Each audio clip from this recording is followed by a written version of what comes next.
Okay, so we're just about ready. I got 80 PSI in the tires, got that done. Come over here, baby. We greased up our hitch and over here, so that's good. I ain't gonna lie to you though, I'm a little nervous. You're not the only one. A fifth wheel before, so it's a 4-hour tour. So we will see how it goes. We're getting ready to hook it up now. It should be an experience, hopefully a good one. It is a pull through though. Yay!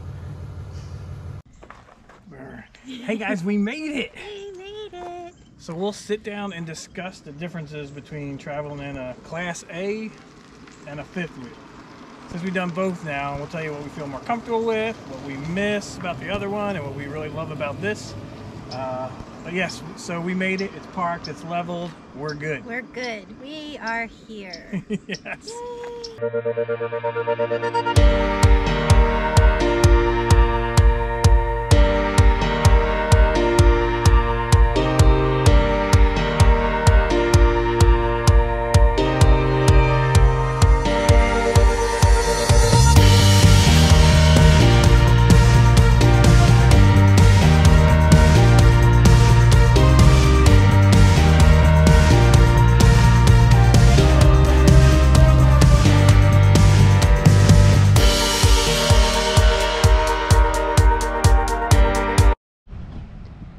Here comes our beast on our maiden voyage.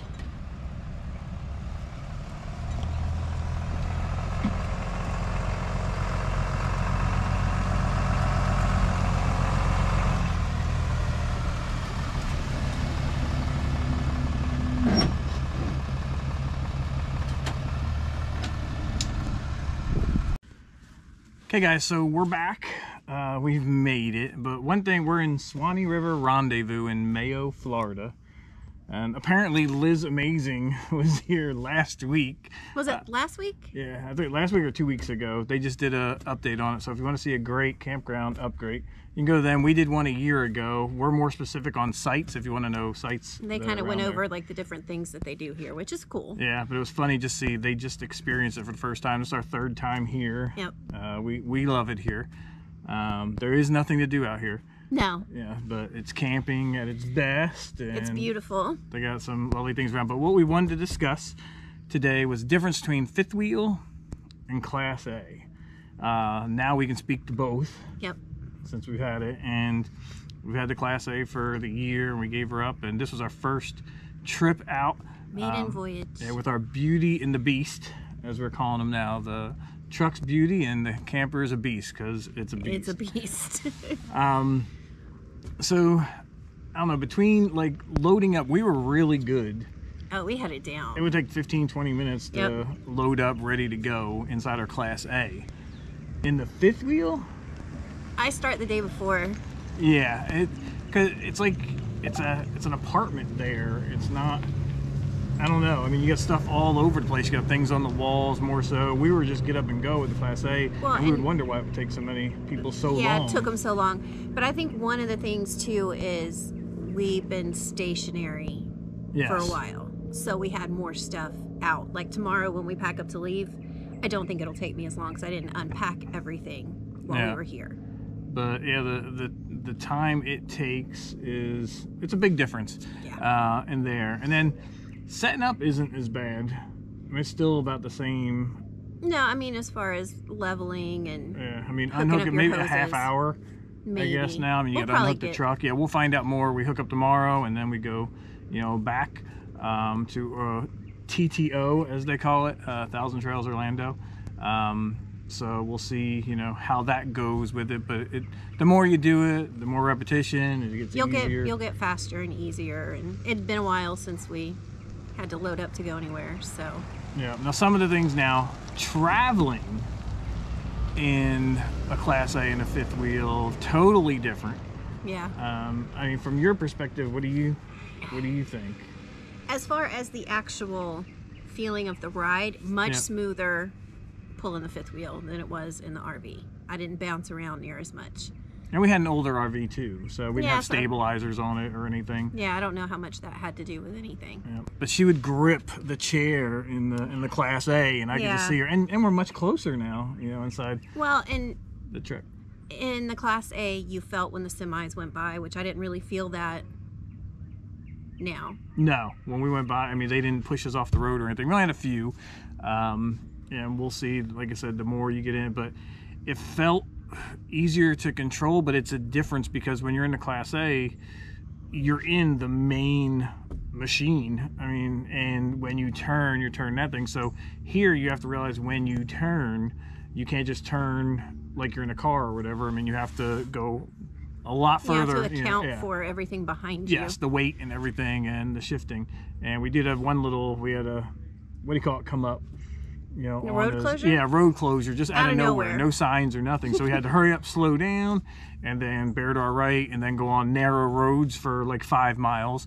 So that was a little white knuckling as I had it. And then let's see, what are some other things? I mean, just to see, and it's more with the times. I mean, to see with the trailer brake, the way that helps. I mean, see the miles a gallon you're getting, just all the information that's in front of me now. There's like, I don't know, 4 or 5 different cameras on that thing that you can see during the travel. Yes, for safety precautions to go about. So that's much better than the Class A that we had. We just had a rear view camera, and that was it for towing.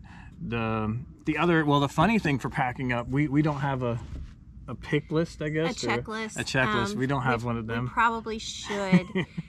I think my biggest suggestion when you are loading up to leave someplace, don't let yourself get distracted in the middle of a task. Make sure you complete what you're doing before you move on to something else. Yeah. Perfect example. So we have Dish Network on top, and we have a stand, but we couldn't pick up the satellite where we're on a stand, so I put it on top of the fifth wheel. And I went on top and I unhooked both wires, cables, and I let them down where they were supposed to go, and one's on each side, front and the back. And then I got down and left the dish up there and forgot all about it, and went into complaining to her about why hasn't she done. She usually does the wires inside. And I hadn't pulled the wires in, and I said I didn't know it was down. And I was like, it's been down for like a half hour. He said it's been down for 20 minutes. So I pulled the cords in and moved on because he said it was down.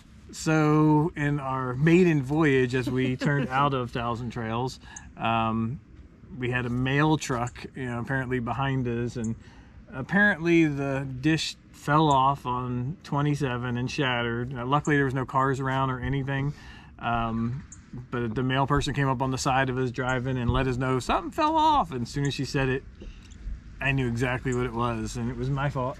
My first thought was, thank goodness it wasn't me. Yeah, so that stinks. So I had to go out and buy me a new dish, so we could have some TV. Super Bowl's coming up in a week. I gotta have the TV. Yeah, I guess, whatever.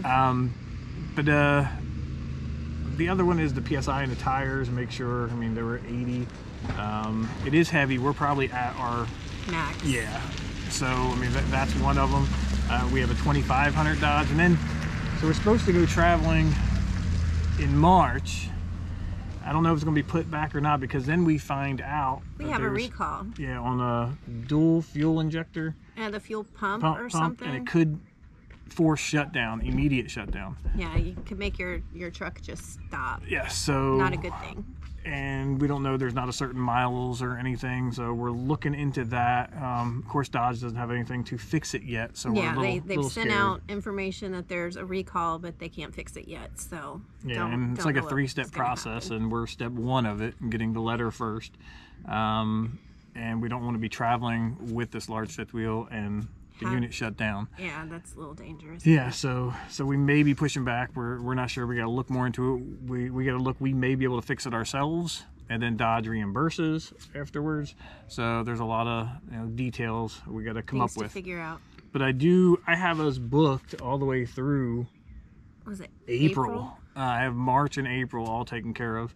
Going from starting in Orlando, going through Tallahassee, Atlanta, into Tennessee, into Arkansas, the hot springs there, and then down into Texas, and then down near San Antonio and over to Big Bend, then over in Arizona, and then up through Phoenix and into Utah a little bit, and then back down into Vegas, and then into California near Joshua Tree, because we missed, there's like 4 or 5 national parks we missed in California. We went on the coast last time, and now everything's on the East Coast side, where it's Joshua Tree and it's Kings Canyon, I think, might be out there. I'm not sure if that one is, but Yosemite and Death Valley, and we're gonna go through New Mexico again. Yes, and we'll go through New Mexico, too. So we're gearing up for a good spring to go through, and it's going to be at least 3 months on the road with this. So we wanted to get this Maiden Voyage out of the way to see, and I think we handled it well. There's a couple little one-offs that we experienced along the way, but I do think I think I could drive longer in the truck. More comfortable? Yeah, I mean, I would be exhausted after 4 or 5 hours in a Class A, because it's such a big, you don't have that windshield, of course. That's the one bad thing. But inside the truck, it's like you're driving a truck. I mean, I've driven 15 hours before. I don't want to do that, but 6 will be probably the norm or something, that we're going through. Yeah, that's what it's set up for now. We'll see. With it, we got to look at getting a generator for certain times when we have it, because you can't really boondock. We have a full-size refrigerator. Yeah, and it's not propane, of course. It's electric. You have to be, so that's off. So you don't want to go 9 hours without anything in your fridge, or with the fridge not being on and letting it go. But what are some other things? In the fifth wheel, I mean, the restroom breaks worked out fine. Yeah, we stopped halfway into a, what do you call it? We stopped at a rest stop. Yes, and then we used ours, got out on the side of the road, make sure everybody goes before, and then, but it's only 3.5, 4 hours. It's not that's not that big of a deal. But that was one of them. For the kids were a little, like, oh, we're not gonna be able to go up and move around what we normally do. But they seemed fine. They played their tablets. I mean, we have Wi-Fi in there. So there was, nothing there. Had their snacks. Yeah, had the snacks. I had to get a cooler with ice. I mean, it's all just prep, that you have to do. It's what we normally would have done on a road trip. On a road trip without RV or anything. Yeah. Yeah. So that's what we learned to do there. But the fifth wheel seemed good. Made sure we had our Dramamine. Yes. Yeah. Yes, for our little one. She has stomach issues. Yes. But other than that, I think I mean, it's still choice of what you want. I mean, you got to buy 2 things. So Class A is one, and then you got to buy a truck that can haul the fifth wheel. Yeah, unless you already have one. If you already have one, then you're a step ahead than we were. That's so we had to buy both, trading in the Class A, but I'm glad we had the Class A. I mean, it was an experience of a lifetime, doing it that way. This is more something long term, I think. When we have a house again, then we'll have this. We'll still have this to do vacations and stuff. So. And it seems more feasible, with it long term, not up front, with it. But the Class A is nice, but the Class A is also, it's the same layout. No matter how big you get, it's you got your drive. You lose 8 feet or 6 feet of space because of the driver, side and the passenger, and then you go straight into the living room, into the dinette, into the kitchen, into the bathroom, into the bedroom, maybe another bathroom at the end. So you might have